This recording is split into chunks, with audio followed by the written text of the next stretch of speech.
हाँ जी बच्चों, अज आपां जिहड़ा पंजाबी दा 8वां लैसन ਉਹ ਕਰਾਂਗੇ। लैसन ਦਾ ਨਾਮ ਕੀ ਹੈ? ਘੁੱਗੀ ਦੀ ਵਾਪਸੀ। ਇੱਕ ਦਿਨ ਜੰਗਲ ਵਿੱਚ ਪਸ਼ੂ ਪੰਛੀ ਜੁੜ ਕੇ ਬੈਠੇ ਸਨ। ਸਾਰੇ ਇਹੀ ਸੋਚ ਰਹੇ ਸਨ ਕਿ ਮਨੁੱਖ ਬਹੁਤ ਲੋਭੀ ਅਤੇ ਸਵਾਰਥੀ ਹੋ ਗਿਆ ਹੈ ਅਤੇ ਉਹ ਕੁਦਰਤ ਦੇ ਰਾਹ ਵਿੱਚ ਰੁਕਾਵਟਾਂ ਖੜੀਆਂ ਕਰ ਰਿਹਾ ਹੈ। ਇੰਨੇ ਨੂੰ ਉੱਥੇ ਘੁੱਗੀ ਵੀ ਆ ਗਈ। ਉਸ ਨੂੰ ਸ਼ਹਿਰੋਂ ਆਏ ਇੱਕ ਬਾਂਦਰ ਨੇ ਦੱਸਿਆ ਸੀ ਕਿ ਸ਼ਹਿਰ ਵਿੱਚ ਬੜੀਆਂ ਮੌਜਾਂ ਹਨ। ਘੁੱਗੀ ਉਸ ਦੀਆਂ ਗੱਲਾਂ ਵਿੱਚ ਆ ਗਈ ਅਤੇ ਹੁਣ ਉਸ ਦਾ ਚਿੱਤ ਸ਼ਹਿਰ ਜਾਣ ਨੂੰ ਕਾਹਲਾ ਪੈ ਰਿਹਾ ਸੀ।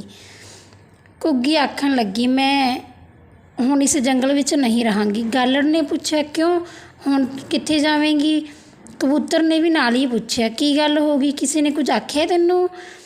ਘੁੱਗੀ ਬੋਲੀ, ਨਹੀਂ ਆਖਿਆ ਮੈਨੂੰ ਕਿਸੇ ਨੇ ਨਹੀਂ, ਬਸ ਮੈਂ ਹੁਣ ਸ਼ਹਿਰ ਜਾਵਾਂਗੀ। ਮੈਂ ਸੁਣਿਆ ਹੈ ਸ਼ਹਿਰ ਵਿੱਚ ਬੜੀਆਂ ਮੌਜਾਂ ਨੇ, ਖਾਣ ਪੀਣ ਲਈ ਬੜਾ ਕੁਝ ਹੈ, ਪਾਰਕ ਨੇ, ਵੇਖਣ ਵਾਲਾ ਹੋਰ ਬੜਾ ਕੁਝ ਹੈ। ਮੈਂ ਉੱਥੇ ਹੀ ਰਿਹਾ ਕਰਾਂਗੀ, ਮੌਜਾਂ ਕਰਾਂਗੀ। ਨਹੀਂ ਬਈ ਨਹੀਂ, ਘੁੱਗੀ ਬੋਲੀ, ਮੇਰਾ ਮਨ ਉਕਤਾ ਗਿਆ ਹੈ ਇਸ ਜੰਗਲ ਤੋਂ। ਹੁਣ ਮੈਂ ਸ਼ਹਿਰਨ ਘੁੱਗੀ ਖਵਾਵਾਂਗੀ, ਸ਼ਹਿਰੀਆਂ ਵਾਂਗ ਬੋਲਾਂਗੀ, ਉਹਨਾਂ ਵਾਂਗ ਹੀ ਆਪਣੀ ਜ਼ਿੰਦਗੀ ਬਣਾਵਾਂਗੀ। ਤੁਸੀਂ ਮੈਨੂੰ ਪਛਾਣ ਵੀ ਨਹੀਂ ਸਕਿਆ ਕਰੋਗੇ। ਫਿਰ ਮੈਂ ਚੱਲੀ, ਓਕੇ ਟਾਟਾ। ਇਹ ਆਖ ਕੇ ਘੁੱਗੀ ਉੱਡ ਗਈ। ਦੂਜੇ ਪੰਛੀ ਉਸ ਵੱਲ ਤੱਕਦੇ ਹੀ ਰਹਿ ਗਏ। ਇੱਕ ਬੁੱਢਾ ਬਗਲਾ ਦੂਜੇ ਪੰਛੀਆਂ ਨੂੰ ਕਹਿਣ ਲੱਗਾ, ਘੁੱਗੀ ਬਹੁਤ ਵੱਡੀ ਗਲਤੀ ਕਰ ਰਹੀ ਹੈ। ਹੁਣ ਸ਼ਹਿਰ ਪਹਿਲਾਂ ਵਰਗੇ ਨਹੀਂ ਰਹੇ। ਮੈਂ ਖੁਦ ਸ਼ਹਿਰ ਦੇ 2-3 ਚੱਕਰ ਲਾ ਚੁੱਕਾ ਹਾਂ। ਇਹ ਘੁੱਗੀ ਇੱਕ ਦਿਨ ਜ਼ਰੂਰ ਵਾਪਸ ਪਰਤੇਗੀ, ਜੇ ਨਾ ਪਰਤੀ ਤਾਂ ਆਖਣਾ। ਦੂਜੇ ਪੰਛੀਆਂ ਨੇ ਬਗਲੇ ਦੀ ਹਾਂ ਵਿੱਚ ਹਾਂ ਮਿਲਾਈ।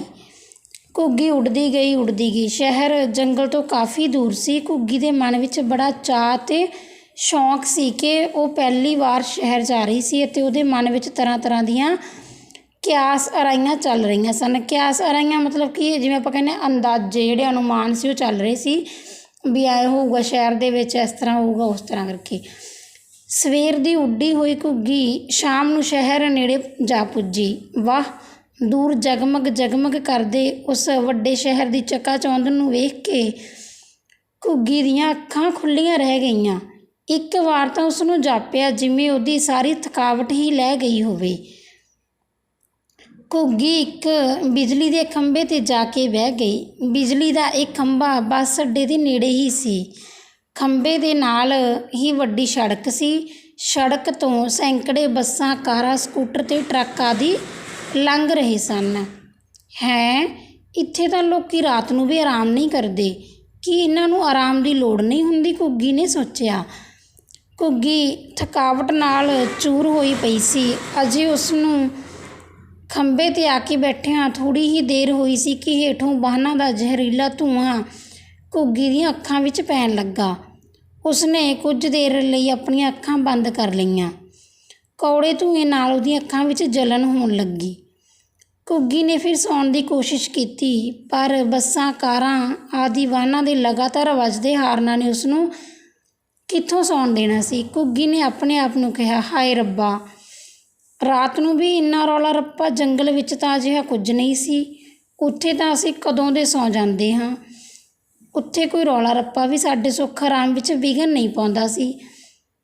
ਘੁੱਗੀ ਬਾਰ-ਬਾਰ ਸੌਣ ਦੀ ਕੋਸ਼ਿਸ਼ ਕਰਨ ਲੱਗੀ, ਪਰ ਆਵਾਜਾਈ ਦੇ ਸਾਧਨਾਂ ਦੇ ਉੱਚੀ ਵੱਜਦੇ ਹਾਰਨ ਘੁੱਗੀ ਦੇ ਕੰਨਾਂ ਨਾਲ ਇਸ ਤਰ੍ਹਾਂ ਟਕਰਾ ਰਹੇ ਸਨ ਜਿਵੇਂ ਉਹਦੇ ਕੰਨਾਂ ਦੇ ਪਰਦੇ ਹੀ ਪਾੜ ਜਾਣਗੇ। ਉਹਦੀਆਂ ਅੱਖਾਂ ਦੀ ਜਲਨ ਹੋਰ ਵਧਣ ਲੱਗੀ ਤਾਂ ਉਹ ਖੰਭੇ ਤੋਂ ਉੱਡ ਗਈ ਅਤੇ ਕੋਈ ਅਜਿਹੀ ਥਾਂ ਭਾਲਣ ਲੱਗੀ ਜਿੱਥੇ ਉਹ ਆਰਾਮ ਨਾਲ ਬੈਠ ਕੇ ਰਾਤ ਗੁਜ਼ਾਰ ਸਕੇ। ਆਸ-ਪਾਸ ਕੋਈ ਰੁੱਖ ਨਜ਼ਰ ਨਾ ਆਇਆ, ਬਸ ਵੱਡੀਆਂ ਉੱਚੀਆਂ ਵਿਸ਼ਾਲ ਇਮਾਰਤਾਂ ਹੀ ਨਜ਼ਰ ਆਈਆਂ। ਘੁੱਗੀ ਨੂੰ ਰਾਤ ਕੱਟਣ ਵਾਸਤੇ ਕੋਈ ਵਧੀਆ ਥਾਂ ਨਾ ਲੱਭੀ। ਉਸਨੇ ਸਾਰੀ ਰਾਤ ਹੀ ਬੜੀ ਬੇਚੈਨੀ ਵਿੱਚ ਲੰਘਾਈ। ਸਵੇਰ ਹੋ ਗਈ ਸੀ। ਘੁੱਗੀ ਦੇ ਢਿੱਡ ਵਿੱਚ ਚੂਹੇ ਦੌੜ ਰਹੇ ਸਨ। ਉਹਨੇ ਖਾਣ ਪੀਣ ਵਾਸਤੇ ਹੱਥ ਪੈਰ ਮਾਰੇ ਤਾਂ ਜਾ ਕੇ ਉਸਨੂੰ ਕਿੱਧਰੋਂ ਮਸਾਂ ਇੱਕ ਆਟੇ ਦੀ ਚੱਕੀ ਦੇ ਬਾਹਰ ਖਿੰਡੇ ਹੋਏ ਦਾਣੇ ਨਜ਼ਰ ਆਏ।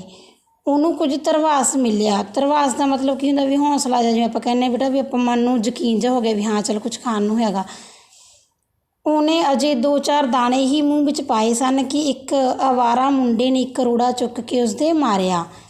ਦੁਰ ਫਿਟੇ ਮੂੰਹ। ਘੁੱਗੀ ਨੇ ਉਸ ਮੁੰਡੇ ਨੂੰ ਮਨ ਹੀ ਮਨ ਲਾਹਨਤ ਦਿੱਤੀ ਅਤੇ ਫਿਰ ਉੱਥੋਂ ਇੱਕਦਮ ਉੱਡ ਗਈ।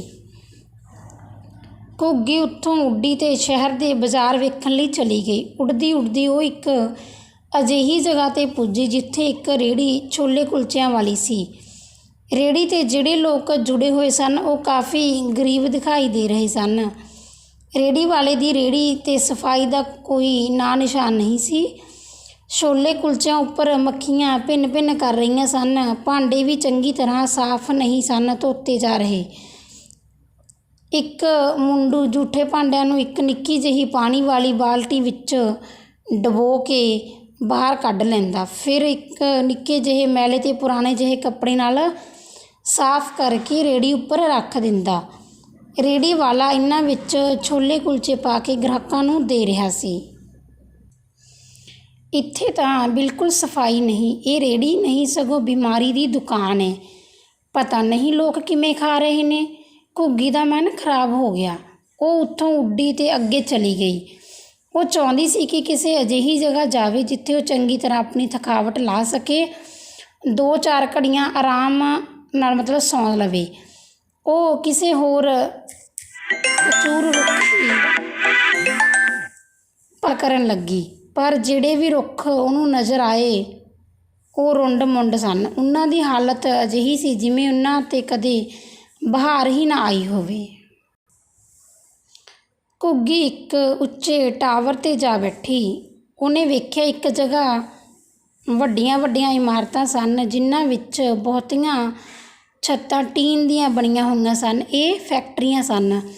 ਘੁੱਗੀ ਨੂੰ ਤ੍ਰੇਹ ਲੱਗੀ ਹੋਈ ਸੀ। ਕੱਲ੍ਹ ਦਾ ਉਹਨੂੰ ਕਿੱਧਰੋਂ ਚੱਜ ਨਾਲ ਪਾਣੀ ਵੀ ਪੀਣ ਲਈ ਨਹੀਂ ਸੀ ਮਿਲਿਆ। ਇੱਕ ਫੈਕਟਰੀ ਵਿੱਚੋਂ ਨਾਲੀ ਰਾਹੀਂ ਪਾਣੀ ਬਾਹਰ ਆ ਰਿਹਾ ਸੀ। ਇਹ ਪਾਣੀ ਵੇਖਣ ਵਿੱਚ ਸਾਫ਼ ਸੁਥਰਾ ਅਤੇ ਨਿਰਮਲ ਜਾਪਦਾ ਸੀ, ਪਰ ਜਿਉਂ ਹੀ ਘੁੱਗੀ ਨੇ ਪਹਿਲੀ ਘੁੱਟ ਅੰਦਰ ਲੰਘਾਈ ਉਹਦਾ ਮਨ ਇੱਕਦਮ ਖਰਾਬ ਹੋ ਗਿਆ। ਇੰਨਾ ਕੌੜਾ ਪਾਣੀ, ਇਹ ਪਾਣੀ ਹੈ ਜਾਂ ਕੁਝ ਹੋਰ? ਘੁੱਗੀ ਸ਼ਸ਼ੋਪੰਜ ਵਿੱਚ ਪੈ ਗਈ। ਸ਼ਸ਼ੋਪੰਜ ਮਤਲਬ ਕੀ ਹੁੰਦਾ ਬੇਟਾ? ਮਤਲਬ ਕਿ ਦੋ ਚਿੱਤੀ ਜੀ 'ਚ ਹੋ ਗਈ, ਵੀ ਮਨ ਦੇ ਵਿੱਚ ਉਹਦੇ ਦੋ ਵਿਚਾਰ ਹੋਣ ਲੱਗੇ ਵੀ ਕੀ ਹੈ, ਕੀ ਚੀਜ਼ ਹੈਗੀ। ਕੀ ਗੱਲ ਘੁੱਗੀ ਭੈਣ, ਪਾਣੀ ਸਵਾਦ ਨਹੀਂ ਲੱਗਾ? ਫੈਕਟਰੀ ਦੀ ਛੱਤ 'ਤੇ ਬੈਠੇ ਇੱਕ ਮਰੀਅਲ ਅਤੇ ਬਿਮਾਰ ਜਿਹੇ ਕਾਂ ਨੇ ਉਸ ਨੂੰ ਕੁਝ ਵਿਅੰਗ ਨਾਲ ਪੁੱਛਿਆ। ਵਿਅੰਗ ਦਾ ਮਤਲਬ ਕਿ ਤਾਨਾ ਜਾਂ ਮਾਰ ਕੇ ਪੁੱਛਿਆ। ਘੁੱਗੀ ਨੇ ਪੁੱਛਿਆ, ਕਾਂ ਭਰਾ ਇਹ ਪਾਣੀ ਹੈ ਜਾਂ ਕੁਝ ਹੋਰ ਏ? ਕਾਂ ਧੀਮੀ ਆਵਾਜ਼ ਵਿੱਚ ਬੋਲਿਆ, ਪਾਣੀ ਹੀ ਏ, ਪਰ ਹੈ ਫੈਕਟਰੀ ਦਾ। ਇਸ ਪਾਣੀ ਵਿੱਚ ਰਸਾਇਣਕ ਪਦਾਰਥ ਮਿਲੇ ਹੋਏ ਨੇ ਜਿਸ ਕਰਕੇ ਇਹ ਪਾਣੀ ਜ਼ਹਿਰੀਲਾ ਹੋ ਗਿਆ ਏ।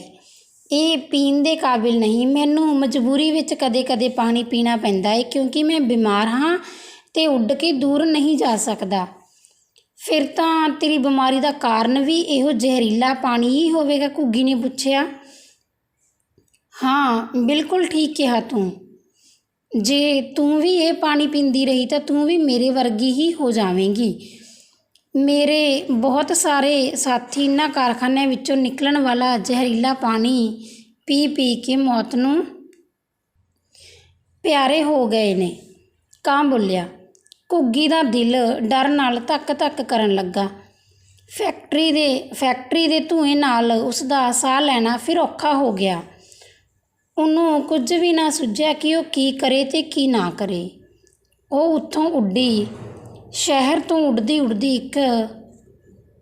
ਉੱਡਦੀ ਨੂੰ ਇੱਕ ਪਾਰਕ ਨਜ਼ਰ ਆਇਆ। ਇਹ ਨਾਂ ਨੂੰ ਹੀ ਪਾਰਕ ਸੀ। ਜਦੋਂ ਉਹ ਹੇਠਾਂ ਆਈ ਤਾਂ ਉਹਦਾ ਮਨ ਖਰਾਬ ਹੋ ਗਿਆ। ਪਾਰਕ ਵਿੱਚ ਗੰਦਗੀ ਦੇ ਢੇਰ ਪਏ ਸਨ। ਅਵਾਰਾ ਸੂਰ ਅਤੇ ਕੁੱਤੇ ਉੱਥੇ ਮੂੰਹ ਮਾਰਦੇ ਨਜ਼ਰ ਆ ਰਹੇ ਸਨ। ਘੁੱਗੀ ਦਾ ਮਨ ਉੱਥੇ ਵੀ ਨਾ ਲੱਗਾ। ਉਹ ਉੱਥੋਂ ਛੇਤੀ ਹੀ ਉੱਡ ਗਈ। ਕੁਝ ਹੋਰ ਅੱਗੇ ਆਈ ਤਾਂ ਵੇਖਿਆ ਇੱਕ ਥਾਂ ਵਿਆਹ ਹੋ ਰਿਹਾ ਸੀ। ਇੱਥੇ ਮਿਟੇਗੀ ਹੁਣ ਮੇਰੀ ਭੁੱਖ, ਇਹ ਸੋਚ ਘੁੱਗੀ ਹੇਠਾਂ ਆਈ, ਪਰ ਆਰਕੈਸਟਰਾ ਅਤੇ ਬਾਜੇ ਵਾਲਿਆਂ ਦਾ ਇੰਨਾ ਸ਼ੋਰ ਸੀ ਕਿ ਘੁੱਗੀ ਦਾ ਚਿੱਤ ਇੱਥੇ ਵੀ ਕਾਲਾ ਪੈਣ ਲੱਗ ਪਿਆ। ਉਹ ਸ਼ਹਿਰ ਵਿੱਚ ਜਿੱਧਰ ਵੀ ਗਈ ਪ੍ਰਦੂਸ਼ਣ ਨੇ ਉਸਦੇ ਨੱਕ ਵਿੱਚ ਦਮ ਕਰ ਰੱਖਿਆ। ਮੈਨੂੰ ਸਾਰੇ ਠੀਕ ਕਹਿੰਦੇ ਸਨ ਕਿ ਸ਼ਹਿਰ ਨਾ ਜਾਵਾਂ ਕਿਉਂਕਿ ਸ਼ਹਿਰ ਵਿੱਚ ਬਹੁਤ ਪ੍ਰਦੂਸ਼ਣ ਵੱਧ ਗਿਆ ਹੈ। ਇੱਥੇ ਭੀੜ ਭੜੱਕੇ ਅਤੇ ਸ਼ੋਰ ਸ਼ਰਾਬੇ ਅਤੇ ਧੂੰਏਂ ਨਾਲ ਮੇਰਾ ਤਾਂ ਦਮ ਘੁੱਟ ਜਾਵੇਗਾ। ਮੈਨੂੰ ਵਾਪਸ ਹੀ ਜਾਣਾ ਚਾਹੀਦਾ ਹੈ। ਇਹ ਸੋਚ ਕੇ ਘੁੱਗੀ ਨੇ ਉੱਥੋਂ ਉਡਾਰੀ ਭਰੀ ਅਤੇ ਫਿਰ ਜੰਗਲ ਵੱਲ ਰਵਾਨਾ ਹੋ ਗਈ। ਪਰ ਉਸਦੀ ਵਾਪਸੀ ਮਨੁੱਖ ਲਈ ਕਈ ਸਵਾਲ ਛੱਡ ਗਈ।